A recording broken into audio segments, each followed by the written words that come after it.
Los niños pueden pasar a su actividad en la parte de atrás. Y luego nosotros, hermanos, nos preparamos para meditar en el Evangelio de Marcos, capítulo 13, versículo 24.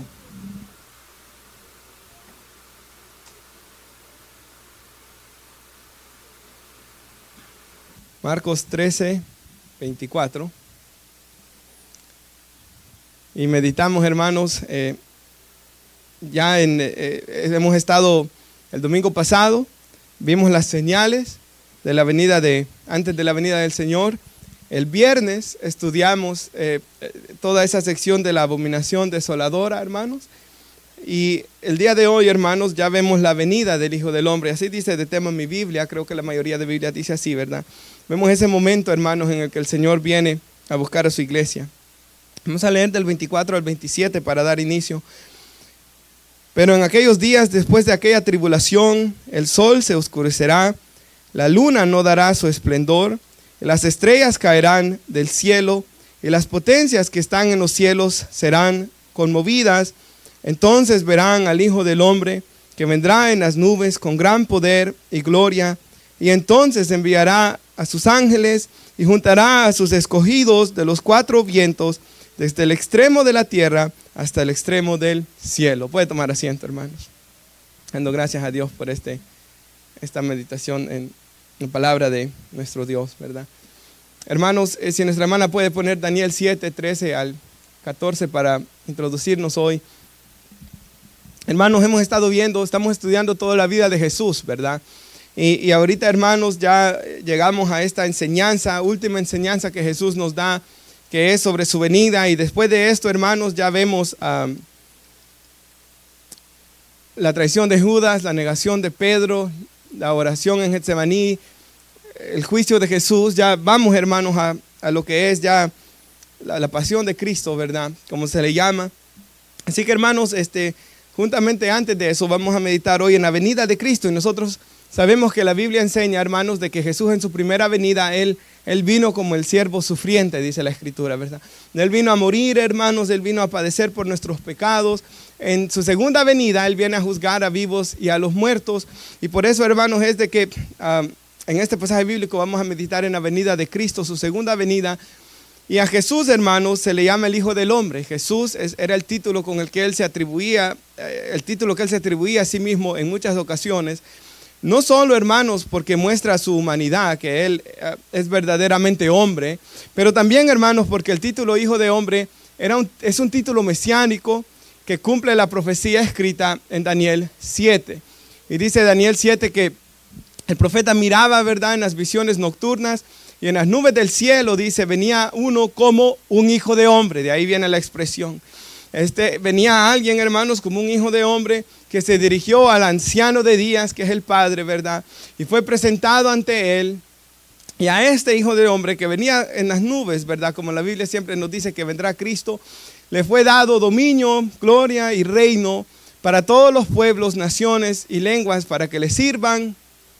Su dominio es un dominio eterno que nunca pasará, y su reino uno que nunca será destruido. Y eso es lo que como iglesia esperamos, ¿verdad, hermanos? Nosotros esperamos el momento de que Cristo venga, y la Escritura dice, hermanos, que Él va a dar fin al pecado, Él va a dar fin a la muerte, y Él va a dar fin al poder del diablo, hermanos. Cosas que nosotros vemos a nuestro alrededor, ¿verdad? Y en esta vida, hermanos, en este mundo, el Señor Jesús dijo, en el mundo tendréis aflicción. Y todo a nuestro alrededor, hermanos, vemos personas en aflicción, ¿verdad? O usted mismo hoy está pasando en alguna aflicción. Ayer en el ayuno, hermanos, se oró por muchas necesidades y hubieron muchas cosas por las que oramos aquí, ¿verdad? Hay personas enfermas, hay personas teniendo problemas con sus hijos, hay personas que están teniendo problemas con vicios, hay personas, hermanos, dolidas, ¿verdad? No solo personas de la iglesia, pero personas que también vienen a la iglesia para que nosotros les ayudemos, yendo a una visita al hospital, o teniendo aquí, hermanos, un servicio fúnebre. La iglesia está todo el tiempo, hermanos, personas viniendo, personas necesitadas, personas pasando todo tipo de pruebas, mientras esperamos, hermanos, la venida de Cristo. Tito lo llama la esperanza bienaventurada, es nuestra esperanza, hermanos. Es como no sé, el joven que está estudiando en la universidad y pasa momentos bien feos, ¿verdad? Pasa momentos difíciles, noches quizás de desvelo, pero él o ella tiene esa meta final de que un día se va a graduar y que va a haber recompensa de todo esto, ¿verdad? Y eso le da una esperanza de que todo este estudio vale la pena o tendrá un fin. Nuestra vida en esta tierra, hermanos, tendrá un fin, ¿verdad? Los dolores tendrán un fin. Pablo lo dijo, que las aflicciones de este tiempo presente no se compara, dijo, con la gloria que en nosotros ha de manifestarse. Así que, hermanos, por ejemplo, la Biblia termina en Apocalipsis 22:20, termina diciendo, amén, sí, ven Señor Jesús. La verdadera iglesia, hermanos, anhela que Cristo venga. El apóstol Pablo en Filipenses 1 dice, para mí el vivir es Cristo, ¿verdad? El morir es ganancia.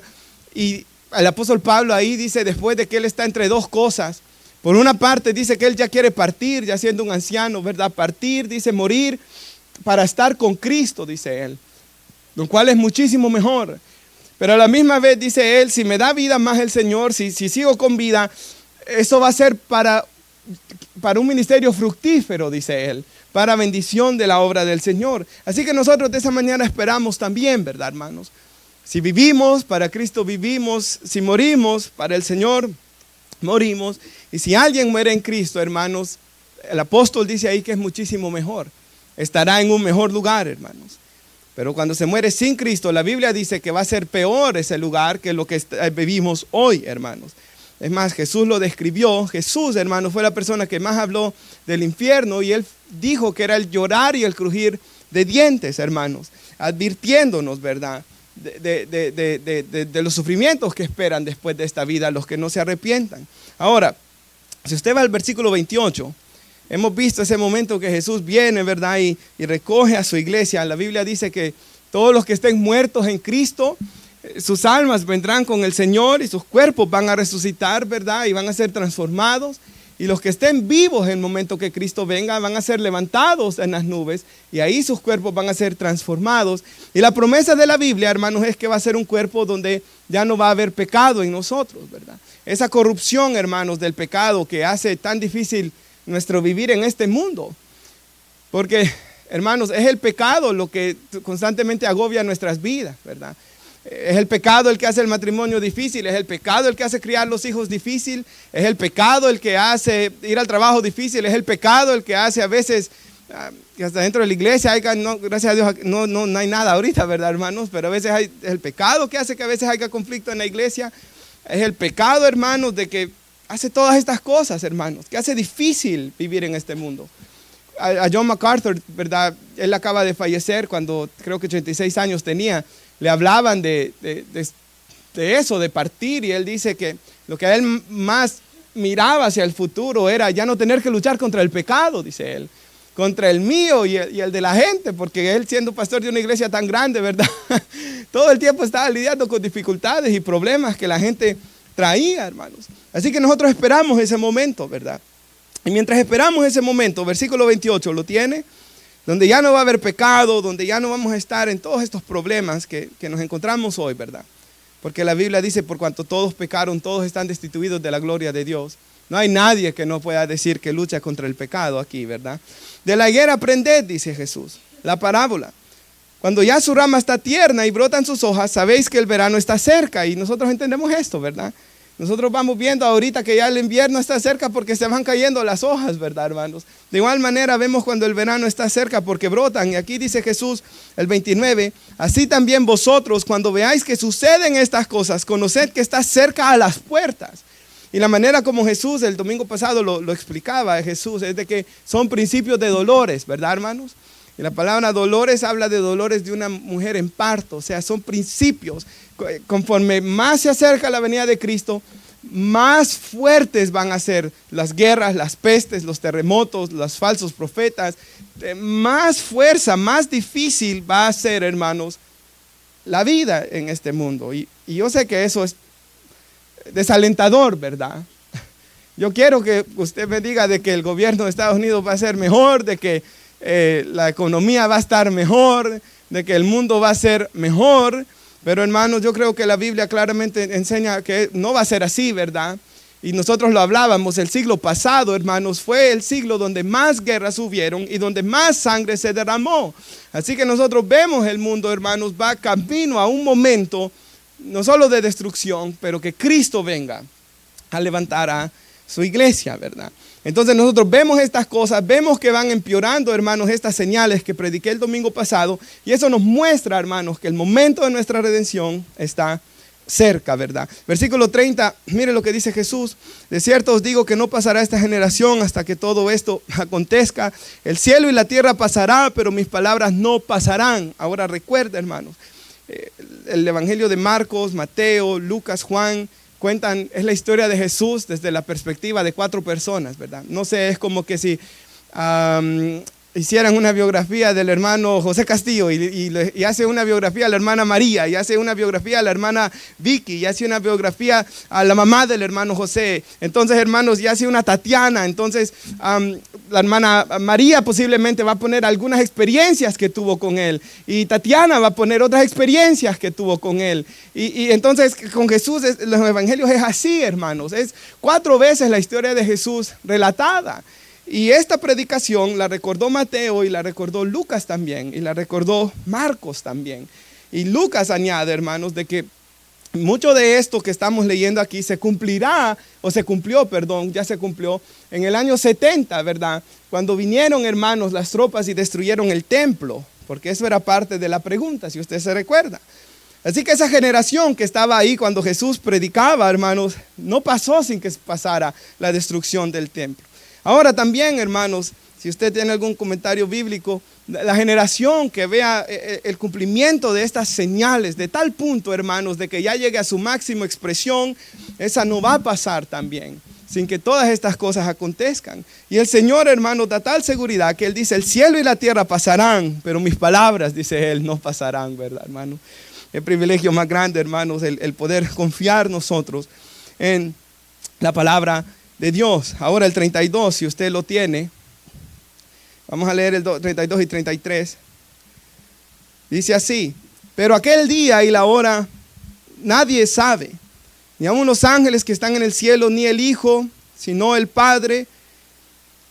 Mirad, velad y orad, dice, porque no sabéis cuándo será el tiempo. Y luego Él va a volver a hacer énfasis en esto, hermanos, pero dice ahí, ¿verdad? No sabéis cuándo va a ser el tiempo. Y esto es muy importante, hermanos, porque lastimosamente durante los años siempre hemos visto personas que dicen tal fecha va a ser el fin del mundo, ¿verdad? No sé si ustedes se acuerdan, yo sé que los más jóvenes no se van a acordar de esto, pero en el 2012 comenzó a salir en History Channel todo el tiempo de que en el 21 de diciembre, si recuerdo bien, iba a ser el fin del mundo, ¿verdad? Ese día terminaba el calendario maya y hasta hicieron una película, ¿verdad? Que en el 2012 iba a ser destruido el mundo. Y porque ese año terminaba el calendario maya, ¿verdad? Yo me recuerdo en el año 2011, habían letreros, ¿verdad? Billboards grandes que por todos, hasta aquí en Glen Burnie habían. Aquí en la Crane Highway, por cierto, había uno bien grande de un hombre, hermanos, que se llamaba Harold Camping, que él dijo que el 21 de mayo del 2011 iba a ser el fin del mundo. Y él gastó su dinero, hermanos, porque él estaba seguro que iba a ser el fin, y advirtió por todo Estados Unidos, y se hizo famoso en todo Estados Unidos, ¿verdad? Aquello. Y pasó, ¿verdad? Y no fue el fin. Es más, cuando pasó lo de los mayas en el 2012, yo vi de que habían personas americanos que hasta se habían metido en sótanos y habían llenado con comida de lata sus casas ahí, ¿verdad? Porque ahí iban a pasar ese momento y no sucedió. Buscaba algo, hermano, sobre falsas profecías del fin, y había un hombre que se llama, yo no sé si está vivo aún, por cierto, pero Edgar Wiseman, y este hombre dijo de que en 1988 iba a ser el fin, y él escribió, hermanos, 88 razones por las cuales el fin iba a ser ese día. Y pues ya pasaron un montón de años, ¿verdad, hermanos? Y no ocurrió nada. Ahora los testigos de Jehová, yo dije el fin pasado, ¿verdad? De que 7 veces profetizaron el fin del mundo equivocadamente. Y yo traté de buscar las fechas, hermanos, y en 1874, en 1878, 1881, 1910, 1914, 1918, 1925, 1975 y la última, la séptima, 1984, 7 veces, yo eso no sea por vencido, ¿verdad, hermanos? Profetizaron erróneamente, hermanos, la venida. ¿Qué más claro puede ser el Señor, verdad? Nadie lo sabe, hermanos. Aunque aparezca alguien después que diga que lo sabe, nadie lo sabe. Mire otra vez el 34. Lo tiene, dice, es como el hombre que yéndose lejos dejó su casa y dio autoridad a sus siervos y cada uno su obra, y el portero mandó que velase. O sea, mientras el Señor viene, Él nos ha dado un trabajo que hacer, ¿verdad, hermanos? Que la iglesia debe hacer. Velad pues, dice, porque no sabéis cuándo vendrá. No sabremos, hermanos. El Señor de la casa, si al anochecer, si a la medianoche, o al canto del gallo, o a la mañana, para que cuando venga de repente no nos halle durmiendo, o sea, no nos halle no velando, ¿verdad, hermanos? Sino que estemos despiertos espiritualmente hablando, ¿verdad? Lista a la iglesia para esperar a su Señor, sirviéndole a Él, ¿verdad? El 37 dice, y lo que a vosotros digo, a todos digo, velad, dice Él. O sea, estar velando, ¿verdad? Listos.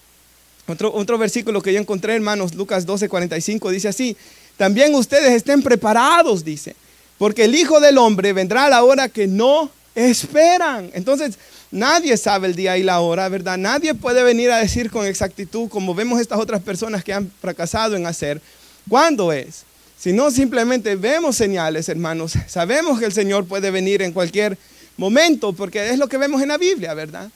En la Biblia, hermanos, vemos en los escritos del apóstol Pablo siempre estar a la expectativa, hermanos, que el Señor viene. Ahora, hay un versículo complicado en los que acabo de leer, ¿verdad? Es el 32. Y yo quisiera, hermanos, explicarlo porque siento que vale la pena, hermanos, explicarlo porque nos va a ayudar más a conocer al Señor Jesús, ¿verdad? Que es a lo que venimos, hermanos, a la iglesia. Ese pasaje de que dice en Efesios 4:11 que Él ha dado a apóstoles, profetas, evangelistas, pastores y maestros dice, equipar a los santos para la obra del ministerio, para que todos lleguemos a la unidad de la fe y del pleno conocimiento de ¿quién? Del Hijo de Dios, ¿verdad? Para que todos vayamos creciendo hasta llegar a la estatura del varón perfecto. O sea, venimos a la iglesia, hermanos, y se nos predica la Biblia para llegar al pleno conocimiento del Hijo de Dios que es Jesús, ¿verdad? Y para ser transformados a la imagen de Él. Así que, hermanos, por eso es que estudiamos constantemente en los evangelios. Estamos estudiando la vida de Cristo, ¿verdad? Y en la Biblia predicamos un mensaje cristocéntrico siempre, ¿verdad, hermanos? Ahora, yo hago la pregunta aquí, y aquí está lo difícil de este versículo. Ok, si usted lee un libro de historia de la iglesia, usted sabe que en los 2000 años que ha estado la iglesia sobre la tierra, siempre ha existido la doctrina de Padre, Hijo y Espíritu Santo. Un Dios en 3 personas, ¿verdad? Son 3 personas, pero son un Dios. Ahora, eso lo hemos hablado en varias ocasiones en la iglesia. No voy a entrar a eso hoy. Pero, hermanos, decimos, ¿verdad? Y lo que se le conoció como la definición de fe de Calcedonia, decimos, la iglesia, hermanos, todos los cristianos decimos de que Jesús es verdaderamente Dios y Él es verdaderamente hombre, ¿verdad? Ahora, si Él es verdaderamente Dios, ¿cómo es que Él no sabía la hora? Y eso es lo que vamos a ver hoy. Y yo quisiera que la hermana ponga Juan 1:1 al 3, ¿verdad? Ahora, quisiera por una parte que viéramos algunos versículos que nos enseñan, y por favor pongan mucha atención en esta parte, hermanos, quién Jesús es como verdaderamente Dios, y luego veremos algunos que nos enseñan sobre Jesús como verdaderamente hombre, y luego, hermanos, vamos a hacer una aplicación para nuestras vidas, ¿verdad?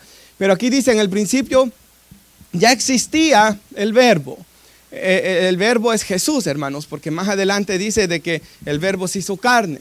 Así que en el principio ya existía Jesús, ¿verdad? Y Jesús estaba con Dios, y Jesús era Dios, ¿verdad? El verbo era Dios. Estaba en el principio con Dios. Todas las cosas fueron hechas por medio de Jesús, ¿verdad?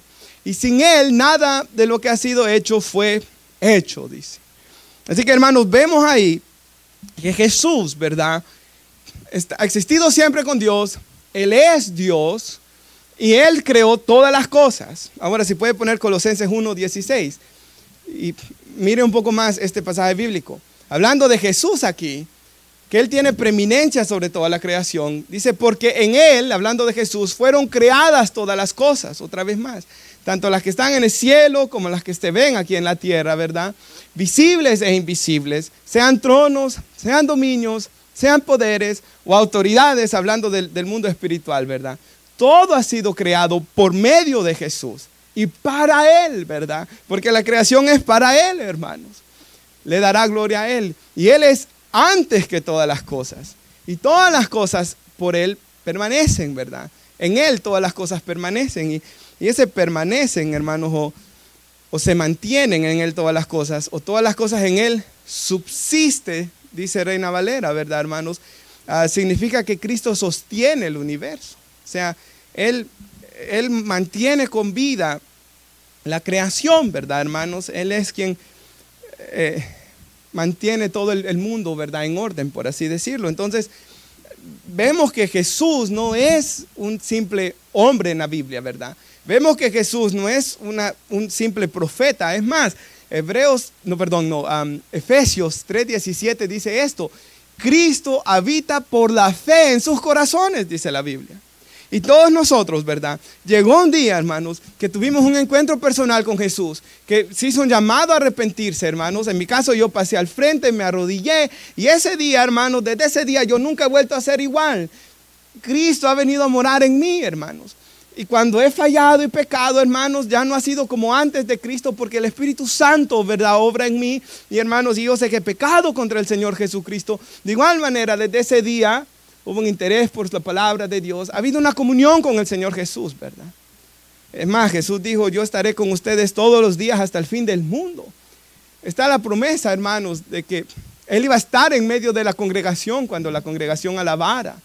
Está la promesa que donde 2 o 3 se congregaran en su nombre, Él ahí estaría en medio de ellos. Así que, hermanos, vemos en la Biblia que Jesús es omnisciente, omnipresente, ¿verdad, hermanos? Omnipotente, porque el poder de Él mantiene todas las cosas en orden. Colosenses 2:9, por favor, hermana. Y estoy dando estos versículos, hermanos, para que vea usted que esto está en la palabra de Dios, ¿verdad, hermanos? Y esto no fue de que en 2000 años se lo ha inventado la iglesia. No, esto está en la Biblia. Hablando de Jesús, dice, porque toda la plenitud de la deidad o de la divinidad, ¿verdad?, reside corporalmente en Él. Reside o habita, dice otra traducción. El comentarista A.T. Robertson dice así: en Jesús está la misma esencia de Dios, dice. Así que vemos en la Biblia, hermanos, claramente que Jesús no es un hombre, no es un profeta, no solamente un hombre, ¿verdad? Quiero ser claro en esto. No es solamente un profeta, Él es más que esto, hermanos. Él es Dios sobre todas las cosas, dice Romanos 9. Así dice Romanos 9:5. Jesucristo es Dios sobre todas las cosas. Ahora, un último, hermana, si puede poner Hebreos 1:2-3. Y este es clave también. Parece que va diciendo lo mismo que los que acabo de leer, pero dice algo muy importante. En estos últimos días Dios nos ha hablado por su Hijo, ¿verdad? Y Jesús es quien Dios constituyó heredero de todas las cosas, por medio de quien hizo también el universo. Nuevamente, toda la creación fue hecha por medio de Él. Pero este versículo me gusta, hermanos, porque Jesús es el resplandor de su gloria, de la gloria de Dios. Y Él es la expresión exacta, manténgalo ahí, hermana, de su naturaleza. O sea, por eso Jesús dijo, cuando creo que era Felipe, ¿verdad?, que le dice, Señor, muéstranos al Padre, le dice Felipe, ¿verdad? Y Jesús le dice, Felipe, hace tanto que estoy con vosotros y decís, muéstranos al Padre. El que me ha visto a mí, dice Jesús, ha visto al Padre. ¿Por qué? Porque aquí en Hebreos está diciendo, Dios antes se dio a conocer por los profetas, ¿verdad? Pero en un último tiempo Él se da a conocer, Él nos habla por su Hijo, ¿verdad? El Hijo nos muestra exactamente cómo es el Padre. El Hijo es la revelación de Dios para el mundo. Él es el resplandor de su gloria, la expresión exacta de su naturaleza. Y sostiene otra vez todas las cosas por la palabra de su poder. La creación se mantiene viva por el poder de Jesús, ¿verdad? Después de llevar a cabo la purificación de los pecados, el Hijo se sentó a la diestra de la majestad en las alturas. Y esto es importante, ¿por qué? Si usted se acuerda la noche que Jesús va a morir, en Juan 17, la noche, perdón, antes que Él muera, Jesús está orando y le dice, Padre, devuélveme, que Él regresaba al Padre, ¿verdad? Vuélveme al lado tuyo para poder estar, ¿verdad? Con aquella gloria, dice Jesús, que tuve antes que el mundo fuese.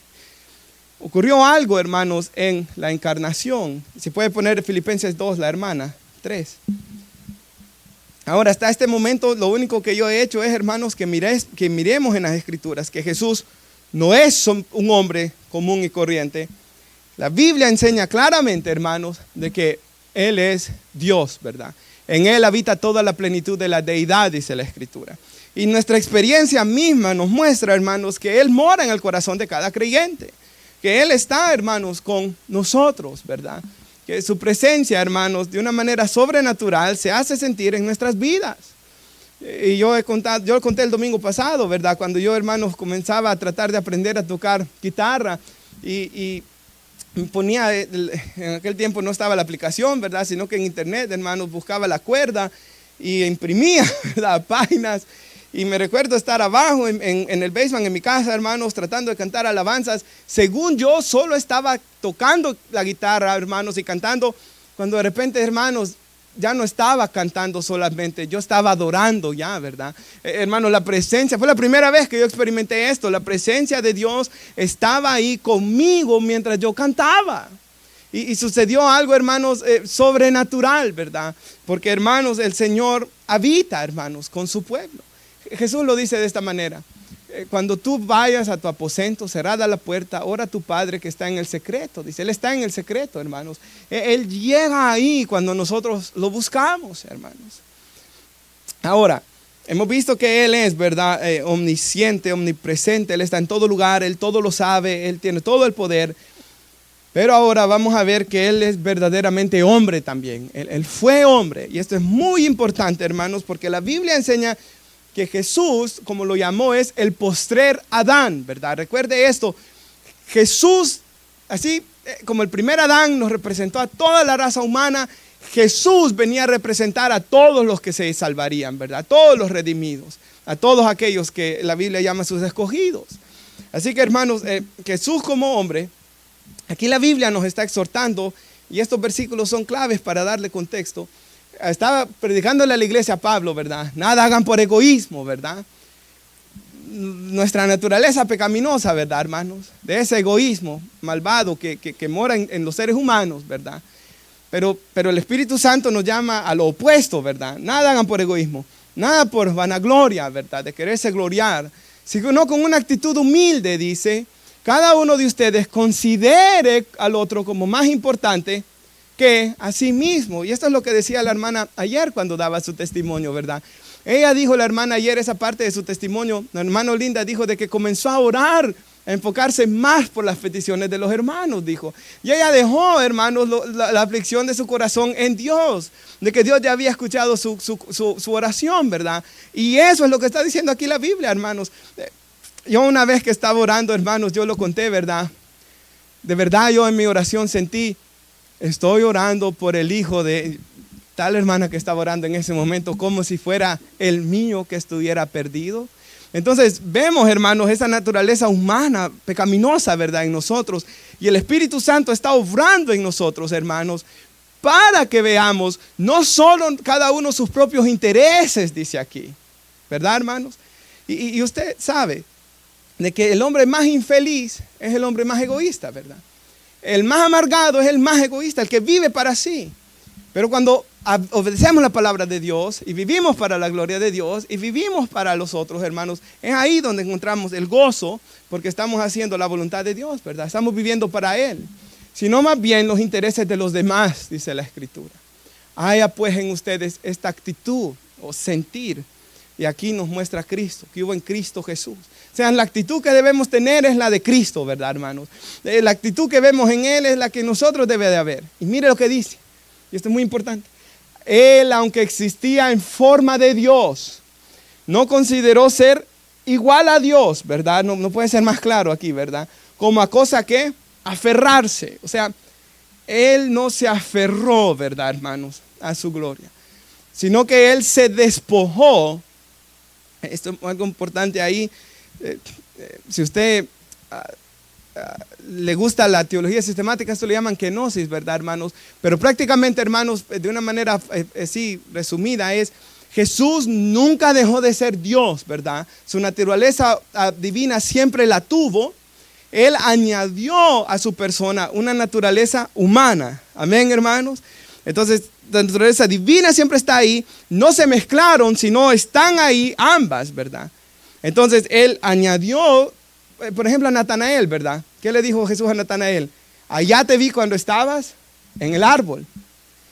Y Natanael se admira. Natanael estaba debajo de un árbol, hermanos, quizás preocupado, pensando un montón de cosas. Y el Señor le dice: yo te vi cuando estabas allá, cuando no habían redes sociales ni nada de eso, ¿verdad, hermanos? Entonces Jesús tiene eso de poder ver allá y de poder estar allá, pero Él, en su naturaleza humana, ¿verdad, hermanos? Él estaba en un solo lugar. Ahora, otra cosa muy importante, hermanos. Jesús, cuando caminó en la tierra, solo en determinadas ocasiones Él hizo uso de su divinidad para mostrar que Él es verdaderamente Dios, ¿verdad? Por ejemplo, en el monte de la transfiguración Él se glorifica, ¿verdad, hermanos? Y ellos miran su gloria, dice Pedro. Pero en la mayor de los días, la mayor parte de su ministerio, Él lo hizo como hombre, ¿verdad, hermanos? Aún dice la Biblia que en el poder del Espíritu Santo Él hacía los milagros.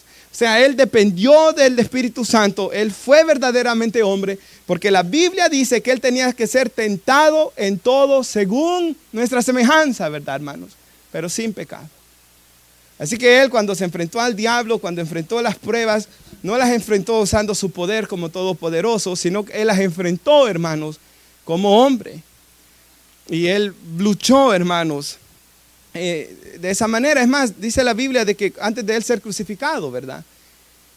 ¿Qué dice Hebreos 5, hermanos? Que Él aprendió la obediencia, dice. Aprendió la obediencia como hombre, hermanos. Él aprendió, y dice que con lágrimas, Él derramando lágrimas, y dice la Biblia que hasta gotas de sangre estaban cayendo sobre Él. Y Él decía: si es posible, pase de mí esta copa, ¿verdad? Pero Él ahí aprendió la obediencia hasta el extremo de morir y de ser crucificado. Y de cargar, hermanos, con la ira de Dios por nuestros pecados en la cruz. Entonces, Jesús, dice aquí, se despojó a sí mismo, tomando forma de siervo, y dice, haciéndose semejante a los hombres. Recuerde, esto es otra cosa muy importante. Él fue tentado en todo, dice Hebreos, según nuestra semejanza, pero sin pecado, ¿verdad? O sea, Jesús fue igual que el primer Adán. Y Él, hermanos, fue tentado en todo. Por ejemplo, cuando Él tenía hambre, su hambre era real y verdadera cuando el diablo lo llegó a tentar, ¿verdad? O sea, todas esas pruebas que Jesús pasó en la tierra, las pasó en su humanidad. Por eso es que Hebreos dice, Él es misericordioso y fiel. Él puede compadecerse de nosotros. Él fue semejante a nosotros. El Señor, hermanos, de esa manera tiene una cercanía con su creación, hermanos. Porque Él padeció hasta el punto de morir, hermanos, en la cruz. En la cruz murió la humanidad de Dios, ¿verdad? De Jesús, hermanos. La humanidad de Jesús, no su divinidad, hermanos. Entonces, Jesús, ¿verdad, hermanos? Como el postrer Adán, verdaderamente Dios, verdaderamente hombre, se humilló, tomó forma de siervo, hecho semejanza a los hombres. Y dice aquí, en forma de hombre se humilló Él mismo, haciéndose obediente hasta la muerte y la muerte de cruz. Ahora, la Biblia enseña, ¿verdad?, que Jesús, hermanos, como hombre, sin pecado, dependiendo del Espíritu Santo, cumplió a perfección la ley de Dios. Y cumplió a la perfección la ley. Él obedeció, hermanos, y luego Él tomó nuestro lugar en la cruz del Calvario. Y Él, hermanos, me gusta como lo dice Spurgeon siempre, de que Jesús fue tratado como la humanidad merecía ser tratada, ¿verdad? Jesús fue tratado como nuestros pecados. Él llevó el castigo que nuestros pecados merecían, para que hoy yo sea tratado como Jesús merecía ser tratado en su vida perfecta, ¿verdad? El apóstol Pablo dice, Jesús no conoció pecado, pero por nosotros Él fue hecho pecado, para que usted y yo seamos hechos justicia de Dios en Él, ¿verdad? Entonces, hermanos, esa alabanza también, glorioso intercambio se llama esa alabanza. Hubo un intercambio, ¿verdad? Mi pecado fue puesto sobre Jesús y la vida santa de Jesús es puesta en el creyente, en el que cree por fe, en el que se arrepiente, en el que cree de que aquella sangre que Él derramó lo limpia de todo pecado, dice la Escritura. Y no solo nos limpia de pecado, pero dice la Biblia en Gálatas 3 de que somos revestidos con la justicia de Cristo. Para poder, hermanos, el creyente ser tratado como hijo. Y por eso dice la Biblia que el hombre llega a ser hijo de Dios cuando pone su fe en Jesús. Porque es tratado como hijo, hermanos. Antes dice la Biblia que éramos enemigos de Dios, mas hoy somos tratados como hijos. Entonces Jesús murió, ¿verdad? Y luego también dice aquí, Dios lo exaltó hasta lo sumo y le dio un nombre, ¿verdad? Que es sobre todo nombre, dice, para que en el nombre de Jesús se va a doblar toda rodilla un día, ¿verdad? Las que están en el cielo, en la tierra y debajo de la tierra. Y toda lengua, dice, confiese que Jesucristo es el Señor, para gloria de Dios Padre. Entonces ahí vemos en este pasaje, Jesús en su gloria como verdaderamente Dios, hermanos, pero luego tomando otra naturaleza que es la humana y viviendo una vida como hombre, hermanos. Eso es lo maravilloso de la vida de Jesús. Él no se enfrentó al diablo, Él no enfrentó las tentaciones, Él no enfrentó las pruebas, Él no enfrentó estas cosas como Dios. Si no hubiera sido fácil, ¿verdad? Hubiera sido como, no sé, hermanos, el hermano Henry jugando contra Baby Robert y JJ, ¿verdad? No hubiera sido fácil, nada de problema. El fútbol estoy hablando, no. Él lloró, dice la Escritura, Él derramó lágrimas, Él batalló, Él fue verdaderamente hombre, hasta el punto de morir en la cruz. Entonces, aquí Jesús, en este momento, Él dice, ni el Hijo, hablando en su humanidad. Y yo doy otro versículo que creo que este va a ayudar mucho, Lucas 2:52. En Lucas 2:52 nos está diciendo que Jesús ya pasó de 12 años, ¿verdad? Y dice así, y Jesús crecía en estatura, ¿verdad? Se iba siendo grande, hermanos. Pero dice, crecía en sabiduría, estatura, gracia para con Dios y los hombres. O sea, Él crecía en sabiduría. Él iba aprendiendo cosas en su humanidad. Y yo sé que hay un misterio ahí, ¿verdad? Hay muchas cosas, hermanos, que la Biblia no especifica. Hay muchas cosas que no sabemos. Como dice Deuteronomio 29:29, las cosas secretas le pertenecen a Jehová nuestro Dios, ¿verdad? Pero las reveladas son para nosotros y para nuestros hijos, para que andemos en ellas, hermanos. El Señor nos revela todo lo que necesitamos saber para salvación. Si Él lo sabe todo, ¿cómo es que Él aprendía? Él aprendía en su humanidad, ¿verdad, hermanos? Es en su humanidad, hermanos, de que Él aprendía. Y solo ese ejemplo de Hebreos, hermanos, a mí ese Hebreos 5 siempre me impacta cuando dice de que Él por medio del sufrimiento aprende la obediencia, ¿verdad? Y nosotros vemos la agonía de Jesús en Getsemaní. Esa predicación la vamos a dar, hermanos, en algunos domingos, hermanos. En el capítulo 14 está. Cuando Jesús, hermanos, ahí sufre su alma, ¿verdad? Porque, hermanos, el Hijo, ¿verdad?, va a llevar nuestros pecados y Él va a llevar la ira del Padre sobre Él. Y eso es lo que aflige su alma, ¿verdad? De que en el principio era el verbo era con Dios, siempre han estado en una perfecta unidad y el Hijo va a llevar la ira, ¿verdad? Es como nuestros hijos siempre esperan amor de los papás, ¿verdad? Y cuando el papá se enoja de una manera desmedida, ellos ven el dolor que les causa, ¿verdad, hermanos? Entonces el Señor, de alguna forma, sabiendo que Él iba a tomar nuestro lugar, ¿verdad? Su corazón está lleno de sufrimiento en ese momento y como un hombre aprende la obediencia y muere en la cruz, en ese misterio que encontramos ahí, ¿verdad? Así que esa es la explicación de ese versículo, hermanos. Ahora quisiera dar una aplicación ya para ir concluyendo. Segunda de Pedro 3:9, un versículo muy conocido, ¿verdad?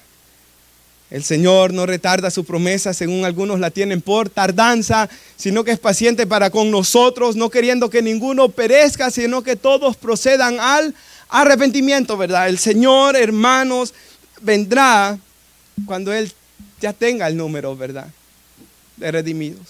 Cuando Él ya tiene el momento, Él ya sabe cuándo, hermanos. Es paciente para con nosotros, no queriendo que ninguno se pierda, ¿verdad?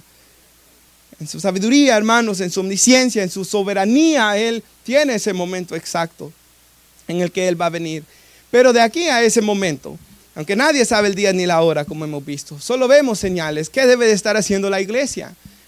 Yo creo que no hay nada más importante, hermanos, que viviendo una vida en santidad, ¿verdad?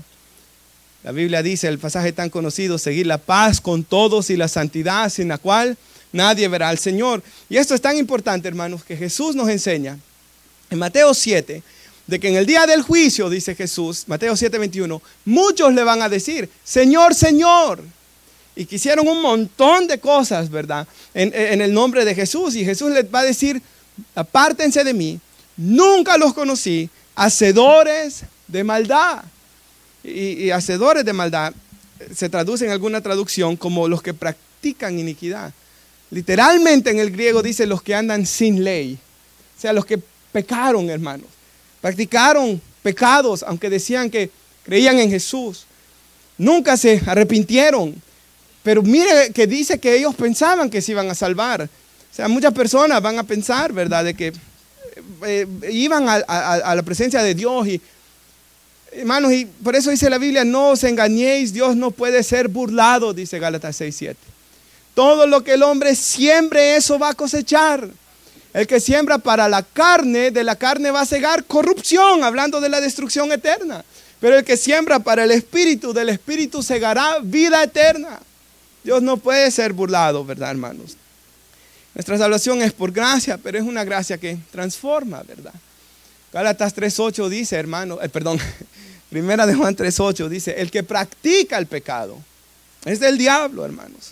No puede ser más claro el Señor. Ahora, por una parte vemos eso y por otra parte vemos que debemos vivir en santidad, ¿verdad? Pero yo sé que a veces hay hermanos en la fe verdaderamente luchando contra el pecado. Y eso lo vemos en las Escrituras, ¿verdad? Vemos aún al propio apóstol Pedro, hermanos. Un hombre del cual yo creo que ninguno de nosotros puede decir, ¿verdad? Que es ni la mitad de lo que él fue como siervo de Dios. El apóstol Pedro, después de que predicó en Pentecostés, después de que fue lleno del Espíritu Santo, después de que hizo un montón de cosas, caer en que no quería comer con unos hermanos, ¿verdad? Y Pablo lo reprende en Gálatas 2. O sea, el propio apóstol Pedro pudo pecar, hermanos, después de tanto que había experimentado. No digamos usted y yo, hermanos. Así que mire que el que esté firme, que no caiga, dice la Escritura, ¿verdad? Hermanos, la Escritura nos llama, dice, si en Gálatas 6:1, si alguien cae, dice, si tú eres espiritual, dice, ve y restáurale con espíritu de humildad, dice. Considérate a ti mismo, no sea que tú también seas tentado, dice después. La Escritura en todo el tiempo nos está llamando a la humildad. En cuanto a no juzgar, ¿verdad, hermanos? De una manera severa el pecado de una persona. Sí, llamarlo al arrepentimiento, hermanos. No hacernos los locos, ¿verdad? Sí, llamarlo al arrepentimiento, pero siempre con ese sentido de humildad. Y algo que yo meditaba, hermanos, voy a hablar de cuando era líder de jóvenes, ¿verdad? Ya no de hoy. Pero recuerdo, hermanos, muchas ocasiones ver jóvenes de verdad estar batallando contra el pecado, hermanos. Pero de verdad, con lágrimas, diciéndome, hermanos, yo recuerdo una de las primeras veces que fui a predicar a una iglesia, fue la primera iglesia que fui a predicar, hermanos, de que me volvieron a invitar al año y volví a ir y yo estaba bien joven, ¿verdad? Comenzando, hermanos, nuestro noviazgo con Stephanie, hermanos, 2013 fue entonces, y me recuerdo de que al final un joven se me acercó y me dijo si me daba su número, y este joven, hermanos, me comenzaba a contar de que él luchaba terriblemente, hermanos, con cocaína era.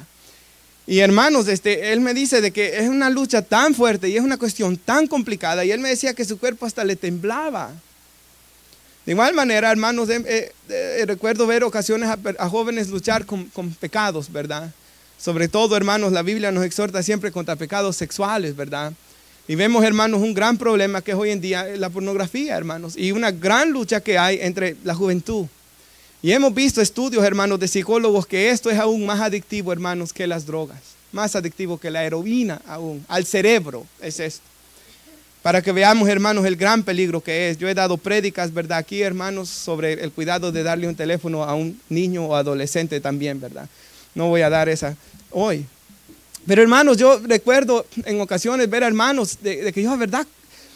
Sé que están luchando con esto, pero yo creo que son hermanos. Yo oro que sean hermanos. Ya no he hablado con este joven, por ejemplo, desde hace muchos años atrás, desde ese tiempo, hermanos.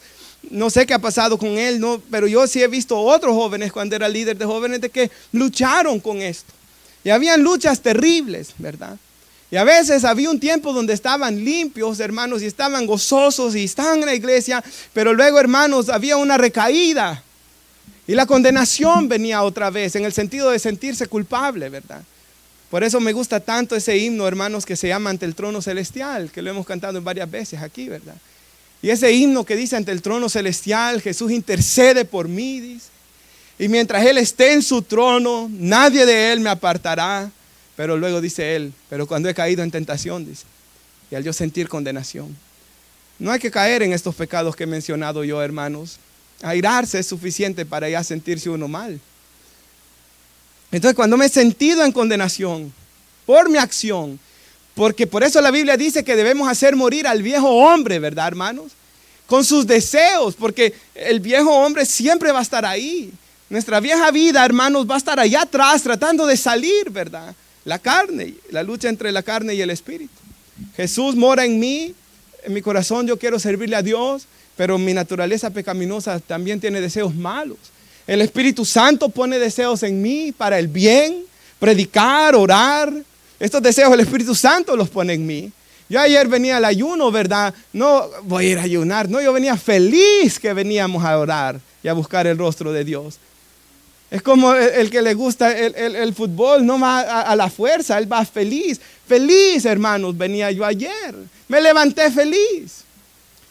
Yo dije de que a veces cuando no tomo café me duele la cabeza, pero ayer no me dolió, hermanos. Feliz viene uno a buscar a Dios, pero de la misma manera que hay deseos buenos que el Espíritu Santo pone, la carne tiene deseos malos también, que salen. Entonces yo recuerdo eso mucho. Yo quiero poner un versículo que escríbalo, guárdelo, tómele foto, hermanos, Oseas 14:4. Este versículo, hermanos, para mí es el que más, uno de los que más esperanza da. Y dice aquí el Señor: yo sanaré su apostasía, hablando de Israel, y los amaré generosamente. Reina Valera lo traduce de pura gracia. Ahora, uso la Biblia de las Américas y la Reina Valera revisada lo traduce apostasía. En inglés casi siempre se traduce apostasía, en Reina Valera del 60 no, porque literalmente la palabra en hebreo significa apostasía. ¿Y qué es apostasía, hermanos? Mira el contexto del libro de Oseas. Ellos han caído en adulterios, ellos han caído en fornicaciones, ellos han caído en idolatría, ellos han caído en homosexualidad, ellos han llegado tan bajo como quemar sus propios niños. Hermanos, la perversión moral que estaba en Israel era la peor. Yo no sé, hermanos, si yo pudiera ver todos los crímenes que salen en Estados Unidos, hermanos, creo que nos quedaríamos asustados, ¿verdad? No sé si usted se recuerda cuando vio esa película de, ¿cómo se llama esa película, hermanos? Sound of Freedom, creo que se llama, ¿verdad? De los que secuestraban niños. Y cuando yo fui al cine, me recuerdo, hermano hablaba de eso ayer, ¿verdad? Fui al cine, hermanos, y cuando terminé de ver la predicación, cuando terminé de ver la película, me sentía tan mal, ¿verdad? Y uno sale de ahí sintiéndose tan bajo, y uno puede decir, ¿cómo puede el hombre ser tan perverso, tan maligno? ¿Cómo pueden haber hombres que le hagan tales cosas a los niños? Entonces vemos la maldad del hombre. Israel estaba así de mal, hermanos, y el Señor dice aquí: yo sanaré su apostasía. Y en mi Biblia de estudio tengo una Biblia de estudio que me regaló uno de ustedes, por cierto, que tiene notas de siervos de Dios, y tiene una nota de Juan Calvino, y dice así, dice Juan Calvino, dice apostasía, dice él, no meramente caídas ocasionales. Dios puede sanar la pecaminosidad más desesperada, dice él, y a mí me encanta ese comentario, hermanos.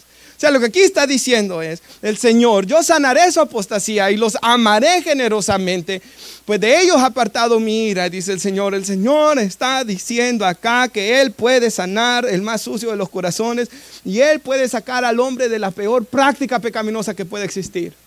Es que, hermanos, si alguien aquí tuviera, ¿verdad? Si alguno de nosotros tuviera una enfermedad que fuera tan terrible que no hubiera cura, hermanos, y de repente sabemos que hay un doctor allá, hermanos, en Irán o en Afganistán o en Tokio, donde sea, nosotros agarráramos el avión y nos fuéramos allá, ¿verdad? Y llegáramos para que Él nos sanara, porque queremos vivir físicamente. ¿Cuánto no más debemos venir a nuestro Señor Jesús, hermanos? Que puede sanar nuestro corazón de la peor enfermedad que pueda haber.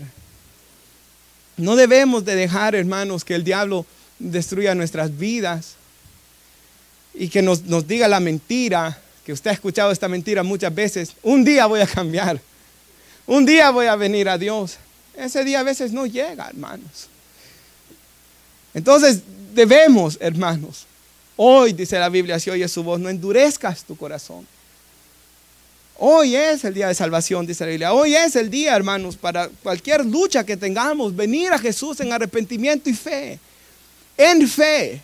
Sin fe es imposible agradarle, creyendo que Él puede sanar la peor de las apostasías. Hermanos, si Él es el buen doctor, ¿verdad? O el mejor doctor, o el más excelente doctor, puede lidiar con el peor de los casos. Y ese es nuestro Señor Jesús, ¿verdad? Nuestro glorioso Salvador. Hermanos, Él puede quitar cualquier cosa. Así que, hermanos, durante los años, no permitamos que el diablo haga esto, ¿verdad? De que nunca podamos gozarnos de verdad como cristianos. Que siempre estemos allá luchando. Porque a veces, ¿verdad, hermanos? Esto ocurre, que de repente sale a la luz de que alguien llevaba años, ¿verdad? Luchando y en el secreto con esto y esto y esto, hermanos. Y luego causa un gran daño, hermanos. No. No me recuerdo quién dijo de que antes que un hombre caiga en público, ya cayó en el secreto, dijo, ¿verdad? No sé, Daniel sabrá quién lo dijo, pero un reformador creo que lo dijo. Antes que un hombre caiga en público, ya cayó en el secreto. Hermanos, lidiemos con el pecado ahí donde esté. Donde esté. Conforme haya crecido o esté pequeño, entre más pequeño mejor, matémoslo. Lidiemos con el pecado. Quitemos esta maldad de nuestro corazón, ¿verdad? No desperdiciemos nuestros años. Otra pequeña, así que, hermanos, mientras esperamos a Cristo, vivamos en santidad, ¿verdad? Vivamos en santidad. Otra cosa, hermanos, mientras esperamos a Cristo, sirvámosle a Él. Pablo le dijo a Timoteo: aviva el fuego del don de Dios que hay en ti, ¿verdad? Que avivara el fuego del don, que le sirviera a Dios, que ocupara bien su tiempo. Charles Stanley tiene una historia que a mí me gusta mucho, de que cuando él se graduó del seminario, él siendo un joven, ¿verdad? Comenzó a dar estudios bíblicos en un seminario, comenzó a enseñar. Y dice, hermanos, que la mayoría de sus alumnos eran ya personas, a veces, la mayoría ya eran mayores, a pocos jóvenes habían. Había muchos ya en sus 40, los cuales se admiraban de verlo a él tan joven, enseñando ya, ¿verdad? Ya siendo pastor de una iglesia. Y dice que varias veces se le acercaron y le dijeron de que cuando lo miraban a él sentían un remordimiento, porque le decían a Charles Stanley: Dios me llamó cuando era joven también y me endurecí, y hoy ya vine viejo. Y dice Charles Stanley: yo miraba que ellos querían como reponer todo el tiempo perdido, pero el tiempo ya no se puede reponer, dijo él. Ya no. Los años pasan, ¿verdad, hermanos? Ya no puede regresar atrás. Ya no puede ser uno de los niños chiquitos. Ya no puede hacerse uno joven, ¿verdad? Ya no puede quitarse las canas a menos que se pinte el pelo. Ya no puede ir atrás. Hoy debemos tratar de vivir nuestra vida de la mejor manera. Me gustó la ilustración de la hermana Dora, que ella dijo de que ella se preguntaba, ¿verdad? De que si Jesús viniera el próximo domingo, dijo ella, ¿qué haría durante la semana? ¿Viviría mi vida igual o haría cosas diferentes? Porque dice ella que leyó una frase de John Wesley, de que a John Wesley le preguntaron: si Jesús viene el próximo domingo, ¿viviría diferente a lo que viviste esta semana? Y John Wesley, ¿qué dijo? No, haría lo mismo, dice él. Porque yo vivo con la expectativa de que el Señor va a venir, o de que vamos a morir también, hermanos. Pero queremos vivir nuestra vida de la mejor manera, ¿verdad? Hermanos, habiendo servido al Señor y no dejando que el pecado destruya nuestra vida, hermanos. Porque el pecado, hermanos, los vicios, todas estas cosas van destruyendo el alma, destruyen el corazón y uno vive infeliz. Cuando la vida de Dios que quiere darnos Dios en Cristo es de gozo, dice la Escritura, y de paz. Y concluyo con Primera de Pedro, si va en sus Biblias, o si lo pone nuestra hermana en las pantallas también, por favor. Primera de Pedro, capítulo 1, versículo 3. Una alabanza que da Pedro aquí, ¿verdad?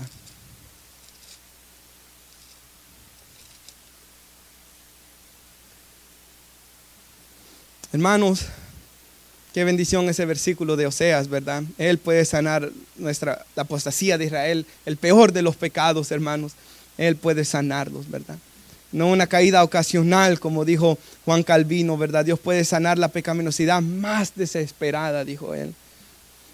Y aquí, hermanos, hablando del final, del día que Cristo venga, Pedro nos dice que esta es una esperanza viva, ¿verdad, hermanos? Y él alaba a Dios. Bendito significa, es una expresión de alabanza, ¿verdad? La palabra griego es elogio, literalmente elogiar. Él está alabando a Dios. Bendito el Dios y Padre de nuestro Señor Jesucristo, que según su gran misericordia nos ha hecho renacer. Él nos dio vida, nos hizo nacer de nuevo. ¿Para qué? Para una esperanza viva por la resurrección de Jesucristo de los muertos. Lo que esperamos, hermanos, es una herencia incorruptible, incontaminada, inmarcesible, reservada en los cielos para nosotros. Oh, qué privilegio ese, ¿verdad, hermanos? Que sois, dice el 5, en especial me encanta, guardados por el poder de Dios mediante la fe. Hermanos, para alcanzar la salvación que está preparada para ser manifestada en el tiempo postrero, para llegar al fin, hermanos, para permanecer en el camino, hermanos, dice que somos guardados por el poder de Dios. Hebreos 7:25 dice: Jesús puede salvar, o sea, Él puede salvar a los que por medio de Él se acercan a Dios, porque Él vive para interceder por ellos, dice. O sea, Él puede salvar. Hermanos, somos guardados por el poder de Dios, mediante la fe, para llegar a ese momento. Pero mira el versículo 6, en lo cual vosotros os alegráis, o sea, nos alegramos, ¿verdad, hermanos? De esa esperanza. Aunque ahora, por un poco de tiempo, si es necesario, tendráis que ser afligidos en diversas pruebas. En esta vida, hermanos, van a venir diversas pruebas, todo tipo de pruebas. Pruebas en el matrimonio, pruebas con los hijos, pruebas hasta que la casa se arruina cosas, ¿verdad? Pruebas del trabajo, pruebas de la economía del país. Pruebas van a venir, hermanos. Y dice, pero las pruebas no duran todo el tiempo, ¿verdad? Viene por un poco de tiempo. Y dice, vienen si es necesario. O sea, hay un propósito detrás de las pruebas cuando Dios manda una prueba, ¿verdad? Y no van a durar para siempre, por un poco de tiempo. Y dice, si es necesario. Y nuevamente, hermanos, Dios usa las pruebas en la vida del cristiano, que es lo que enseña Romanos, para transformarnos conforme a la imagen de Jesús, ¿verdad? A los que aman a Dios, todas las cosas les ayudan a bien, ¿verdad? Los que han sido llamados conforme a su propósito. O sea, Dios hace que todo en nuestra vida obre para el bien de llevar a cabo su propósito en nuestras vidas, que es hacernos como Jesús, dice el siguiente versículo. Entonces el Señor usa pruebas. Él usa dificultades en nuestras vidas muchas veces. Hermanos, el Señor, ¿qué dice en Lamentaciones 3?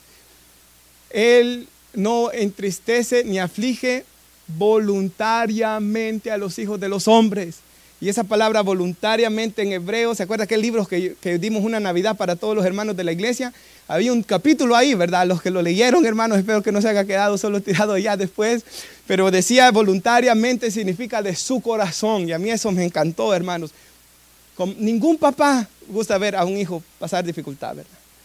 Entonces, yo creo que a ninguno de nosotros nos gusta, a mí no me gusta ni darles, hermanos, no me gusta pegarles.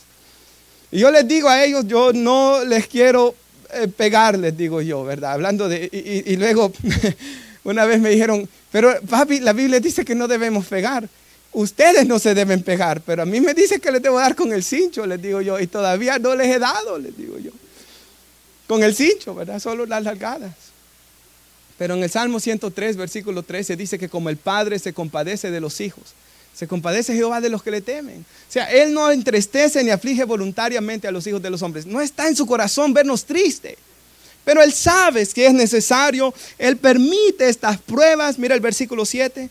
Para que sometida a prueba vuestra fe, que nuestra fe para Dios es mucho más preciosa que el oro. Las hermanas quizás cuidan ese anillo que el esposo les dio, ¿verdad? Para comprometerse. Si no, hermano, se enojó conmigo ya. Pero hermanos, más precioso es para Dios nuestra fe, más preciosa que el oro. El cual, aunque perecedero, se prueba con fuego, hermanos. Para que nuestra fe, hermanos, de pasar las pruebas, sea hallada en alabanza y gloria y honra para el día que Jesús sea manifestado. El 8 dice, a quien amáis sin haberle visto, porque no le hemos visto, ¿verdad? En quien creyendo, aunque ahora no le veáis, os alegráis con gozo inefable y glorioso. Aún en medio de pruebas nos podemos alegrar con gozo inefable y glorioso. Y concluyo con esta historia, porque yo pensaba en pruebas. Me recuerdo en la cárcel, cuando yo iba a hacer trabajo voluntario aquí en Howard County, y ahí estaba inmigración, ¿verdad? Y si usted sabe, hermanos, por personas que, usted sabe de que cuando está en inmigración duermen todos en un solo lugar grande, ¿verdad? Entonces, hermanos, nosotros íbamos a hacer un culto, bueno, yo iba a hacer un culto los lunes, y me recuerdo, hermanos, de que ese lunes llegué, ¿verdad? Agarré la guitarra, hermanos, puse el micrófono, ¿verdad? Cantaba, hermanos, y vino un señor de que cuando yo lo vi, hermanos, yo no sé, pero yo vi como que Dios lo iba a salvar. Usted sabe cuando uno ve eso en alguien, ¿verdad? Y hermanos, el Señor se llegó ahí y comenzamos a cantar. Y después de que cantar, comencé yo a predicar. Y el Señor ese día me pidió oración. Él quería entregar su corazón a Jesús. Y hermanos, después, este señor ya había estado como 20 años aquí. Y él estaba en un solo problema, hermanos, alguien lo estaban, en sí no fue un delito tan feo, hermanos, pero él se enojó con alguien, golpeó a alguien, pero alguien hizo una gran maldad a él, por cierto, y él reaccionó así, pero estaba en un problema de que él estaba medio legal aquí, ya muchos años viviendo aquí, hijos grandes, hermanos, y él estuvo peleando su caso de inmigración ahí más de 2 años, duró mucho tiempo él ahí. Pero él ahí en la cárcel, hermanos, hizo un estudio bíblico que le dábamos de doctrina. Se le dio la Biblia, ya una Biblia más bonita, que se le daban los que hacían en el estudio. Y comenzó a predicar, hermanos. Y él cantaba antes, él era de México y le gustaban las de Vicente Fernández. Y comenzó a cambiar y a hacer unas canciones cristianas, hermanos. Y me decía, ¿puedo cantar la canción? Y pasaba y él escribía canciones. Y él, hermanos, prácticamente llegó a ser como el pastor ahí, porque él, hermanos, predicaba a los presos que estaban ahí juntos. Y oraba por ellos y él miraba que se iban y miraba que se iban y él seguía ahí, hermanos. Y él me dijo, yo quiero que usted conozca a mi familia, venga tal día, ellos me van a venir a visitar. Y yo llegué, hermanos, y medio me acerqué, esa vez no entré hasta adentro, sino donde está el vidrio, ¿verdad? Y él estaba derramando sus lágrimas porque ahí estaba con su hijo, despidiéndose de su hijo. A Víctor Manuel López se llama él. Tal vez le mando esta prédica, hermanos. Pero después él, hermanos, salió, gracias a Dios. Salió, hermanos, y él de vez en cuando siempre me llama y está, ¿verdad? Él no tan lejos como donde estuvimos en el campamento, hermanos, y allá me dijo él de que él está perseverando, pero una vez él me llamó y él me dijo algo que me llamó la atención mucho, y él me dijo, usted va a pensar que yo estoy loco, me dijo. Yo ciertamente deseaba salir de la cárcel y le doy gracias a Dios que pude salir y que puedo estar aquí con mi familia, pero hay momentos que extraño la cárcel, me dijo él.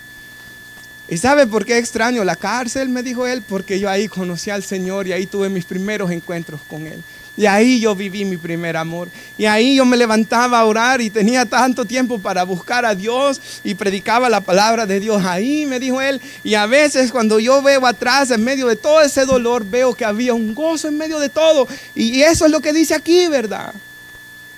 Miren el versículo 6, ustedes se alegran, dice, aunque tengan que pasar por pruebas. Se gozan aunque no le han visto aún al Señor, con gozo inefable. Y eso es, hermanos, lo que el Espíritu Santo hace en nosotros.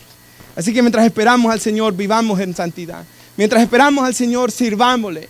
Mientras esperamos al Señor, hermanos, en lo que Dios tenga preparado para nosotros en nuestras vidas, busquémosle a Él.